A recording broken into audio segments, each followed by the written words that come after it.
Hello my lovely people. तो कैसे हैं आप लोग? आई होप आप सभी बहुत अच्छे हैं। और अगर आप चैनल पर नए हैं तो चैनल को सब्सक्राइब कर लीजिए और स्टोरीज पसंद आ रही हो तो लाइक और शेयर करना ना भूलिएगा। चलिए हम आज की स्टोरी सुनते हैं। आज की स्टोरी है वो खौफनाक रात। पिछले हफ्ते के दार्जिलिंग ट्रिप की वजह से मिताली को ऑफिस में ओवर टाइम करना था।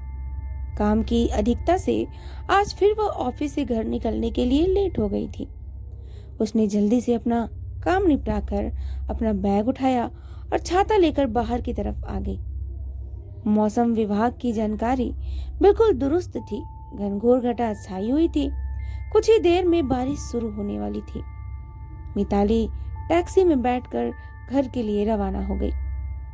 रास्ते में बैठे बैठे वह सोच रही थी कि जाने क्यों बारिश आती है, उसे घबराहट सी होने लगती है।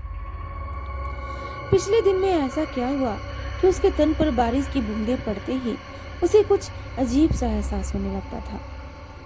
कुछ दिन पहले यश और मिताली सिक्किम घूमने के लिए गए थे। पूरा दिन वहां मिताली और यश ने बच्चों के साथ बहुत मौज मस्ती की। शाम 5 बजे टैक्सी से उन्हें वापस कलिम्पोंग होटल आना था। आज मौसम कुछ बिगड़ा बिगड़ा सा हो गया। तेज हवाएं चलने लगी और शाम तक बादल तेज गर्जना करते हुए झमाझम बरसने लगे।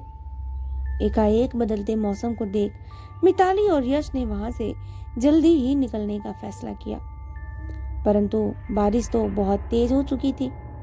देर शाम तक भी बारिश बंद ना हुई तो ड्राइवर ने मिताली और यश से कहा, देखो रास्ते में घना डरावना जंगल है, वहां से 7 बजे के बाद कोई नहीं निकलता। वैसे मैं आपको बिल्कुल भी डराना नहीं चाहता, परंतु मैंने कई लोगों से सुना है कि वहां घने जंगल के बीचों बीच एक आत्मा भटकती रहती है और आप लोगों के साथ तो छोटे छोटे बच्चे भी हैं, इसलिए आज निकलना ठीक नहीं रहेगा। आज रात आप यहीं रुक जाइए, कल सुबह हम यहाँ से कालिम्पोंग के लिए रवाना हो जाएंगे। पर मिताली और यश ने ड्राइवर की बात को गंभीरता से नहीं लिया और फैसला किया कि वे आज ही कालिम्पोंग के लिए निकलेंगे। बेचारा ड्राइवर क्या करता, टूरिस्ट की बात तो अनसुना भी ना कर सकता था। देर शाम तक बादल छटे तो बारिश भी कुछ हल्की हो गई। मौसम का बदला मिजाज देखकर वे फटाफट अपने गंतव्य के लिए निकल गए। मदमस्त सुहावना मौसम देखकर बच्चों ने टैक्सी के शीशे खोल लिए। तेज हवाओं के साथ माटी की सोंधी खुशबू गाड़ी में प्रवेश कर रही थी। सुहावना मौसम यश मिताली के सफर में 4 चांद लगा रहा था। मिताली की उड़ती जुल्फों को देखकर यश को अपना हनीमून ट्रिप याद आ गया। तभी अचानक बिजली चमकने लगी। घनघोर काले बादलों की भयंकर गर्जना से दोनों बच्चे डर गए। कुछ ही पलों में आसमान में घना अंधेरा छा गया। खराब मौसम, घुमावदार पतली सड़कें, गहरी खाइयां और घना जंगल, सब कुछ बेहद डरावना प्रतीत हो रहा था। तेज बारिश की वजह से गाड़ी के शीशे से बाहर का दृश्य ठीक से दिखाई भी न पड़ रहा था। अब तो मिताली व यश को अपने फैसले पर अफसोस हो रहा था। बच्चे डरे सहमे अपनी माँ से चिपके हुए थे। ड्राइवर यश से बोला, इस रास्ते में कई लोगों ने कुछ आत्माओं को भटकते देखा है। वह आते जाते लोगों को परेशान करती हैं। कई बार तो यह आत्मा रूप बदल कर लोगों से लिफ्ट ले लेती हैं, फिर उनके साथ गाड़ी में बैठ जाती हैं। फिर कुछ समय में उनकी गाड़ी या तो खाई में गिर जाती है या फिर उस गाड़ी का एक्सीडेंट हो जाता है। ड्राइवर की बातें सुनकर मिताली का हृदय बैठा जा रहा था और चिंता बढ़ती ही जा रही थी। कुछ समय बाद उन्हें रास्ते में एक खूबसूरत सी लड़की बारिश में भीगती दिखी। उस लड़की ने उनसे लिफ्ट मांगी। यश को उस पर तरस आया और उसने ड्राइवर से गाड़ी रोकने को कहा, परंतु ड्राइवर ने गाड़ी रोकने से मना किया। पर यश नहीं माना। वह बोला, इतनी बारिश में किसी को रास्ते में छोड़कर जाना ठीक नहीं है। ड्राइवर ने गाड़ी रोक दी और वह लड़की गाड़ी में बैठ गई। उसने यश और मिताली का धन्यवाद किया। सिर्फ 10 ही मिनट की दूरी तय की थी कि वह लड़की बोली, मेरा घर आ गया है। गाड़ी ठीक शमशान घाट के सामने खड़ी थी। यह देखकर मिताली बहुत घबरा गई। यश ने पूछा, आपका घर कहाँ है? परंतु वह कुछ न बोली और गाड़ी से उतरकर कुछ ही पलों में आंखों के सामने से ओझल हो गई। मिताली और यश का बुरा हाल था। बरसात की काली रात में गरजते बादल और चमचमाती बिजली से दोनों के हृदय में भय के भाव सक्रिय हो गए थे। इस घटना ने दोनों के होश उड़ा दिए थे। डर के मारे दोनों ने एक दूसरे का हाथ थाम रखा था। मंजिल ज्यों-ज्यों करीब आ रही थी, त्यों-त्यों उनकी जान में जान आ रही थी।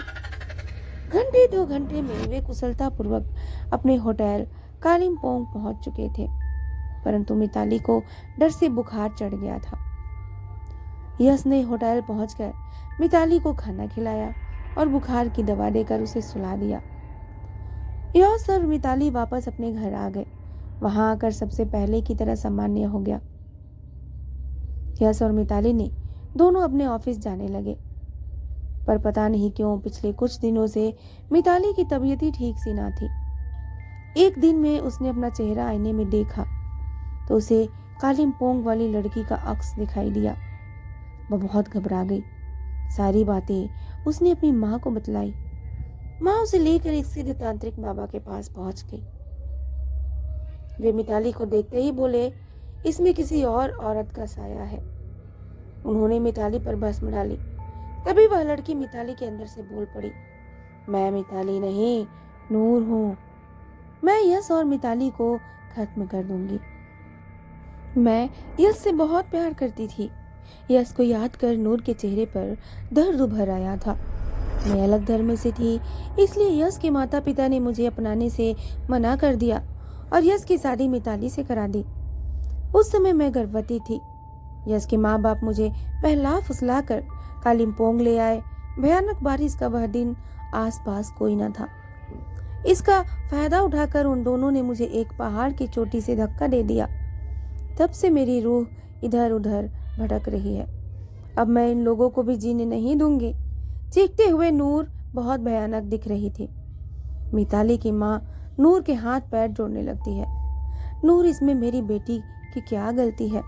इसके 2 छोटे छोटे नादान बच्चे हैं। वे बेचारे तो बेकसूर है ना। अगर तुम मिताली की जगह पर होती तो क्या तुम सजा की हकदार होती? अगर तुम्हें बदला ही लेना है तो तुम मेरे प्राण ले लो, पर मेरी बेटी को छोड़ दो। कहते हुए मिताली की माँ सुबकने लगती है। इधर मिताली अपनी सास ससुर की असलियत सुनकर दंग रह गई थी।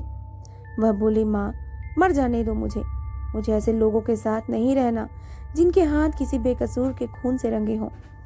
ऐसे लोगों का साया भी मेरे बच्चों पर नहीं पड़ना चाहिए। मिताली की व्यथा देखकर नूर को उस पर तरस आ गया। वह दिल की बुरी नहीं थी। वह बेचारी तो सिर्फ यश और उसके माँ बाप से बदला लेना चाहती थी, ना कि मिताली और उसके बच्चों से। अब तक वह शांत हो चुकी थी। बेकसूर मिताली को वह जिंदा छोड़कर वहां से चली जाती है।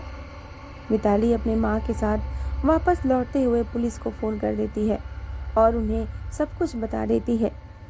नूर के बताए हुए घटना स्थल पर पुलिस उसका कंकाल बरामद कर लेती है। सभी सबूतों और बयानों के आधार पर यश के माता पिता को सजा हो जाती है। यश हमेशा नूर को धोखेबाज समझता रहा था।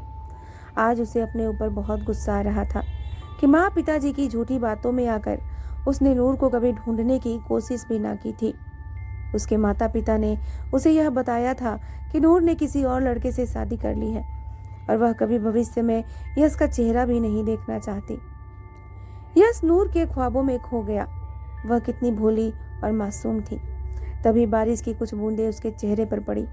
यश की आंखें नम थीं। उसे सब याद आ रहा था।